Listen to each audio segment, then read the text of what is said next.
राधा कृष्ण की अमर प्रेम कथा वृंदावन की पवित्र भूमि पर, जहाँ हर वृक्ष, हर पत्ता राधे राधे का नाम गाता है, वहीं जन्मी थी एक ऐसी प्रेम कहानी जो आज भी युगों युगों तक याद की जाती है। यह कथा है राधा और कृष्ण की, जो प्रेम, समर्पण और भक्ति की सबसे ऊंची मिसाल है। कहते हैं, जब भगवान श्री कृष्ण बाल्य अवस्था में गोकुल से वृंदावन आए, तब वहाँ की गलियाँ उनके बांसुरी वादन से गूंज उठीं। उस बंसी की मधुर धुन ने न केवल गोपियों का मन मोह लिया, बल्कि राधा का हृदय भी उसमें खो गया। जब पहली बार राधा ने कृष्ण को देखा तो जैसे संसार थम गया। समय, स्थान और चेतना सब रुक गए। राधा के नेत्रों में कृष्ण का प्रतिबिंब उतर गया और कृष्ण के मन में राधा का स्वरूप बस गया। उनका प्रेम सांसारिक नहीं था, वह आत्मिक था। राधा और कृष्ण के प्रेम में न कोई अपेक्षा थी, न अधिकार। वह प्रेम शुद्ध था, निर्मल था, जो सृष्टि के हर प्रेम से ऊपर था। कृष्ण की बंसी बजती तो राधा का हृदय धड़क उठता।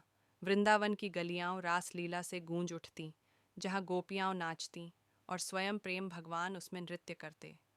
उस रास में राधा ही थीं जो कृष्ण के हर भाव को समझती, और कृष्ण ही थे जो राधा के मौन को भी पढ़ लेते।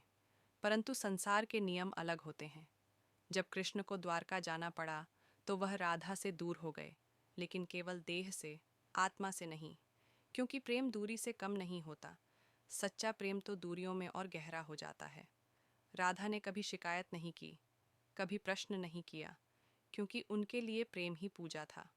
राधा जानती थीं कि कृष्ण का हर कर्म धर्म के लिए है, और इसलिए उन्होंने अपने हृदय में ही कृष्ण को बसाकर उन्हें कभी जाने नहीं दिया।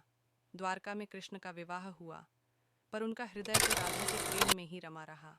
जब भी वे बांसुरी बजाते, राधा का नाम उस स्वर में घुल जाता। राधा ने भी कभी अपने जीवन में किसी और की कामना नहीं की। उनके लिए कृष्ण ही सर्वस्व थे, उनका श्वास, उनका ध्यान, उनका अस्तित्व। राधा कृष्ण का प्रेम हमें यह सिखाता है कि सच्चा प्रेम पाने में नहीं, निभाने में है। वह अधिकार नहीं मांगता, बस समर्पण चाहता है।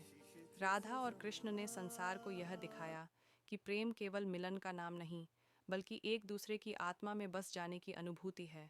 आज भी जब कोई राधे कृष्ण कहता है, तो वह केवल दो नाम नहीं लेता, वह उस अनंत प्रेम का स्मरण करता है जो कभी समाप्त नहीं हुआ। राधा कृष्ण की प्रेम कहानी आज भी हवा में गूंजती है, बांसुरी की तान में बहती है, और हर भक्त के हृदय में शाश्वत बनकर जीवित है। जय श्री राधे कृष्ण।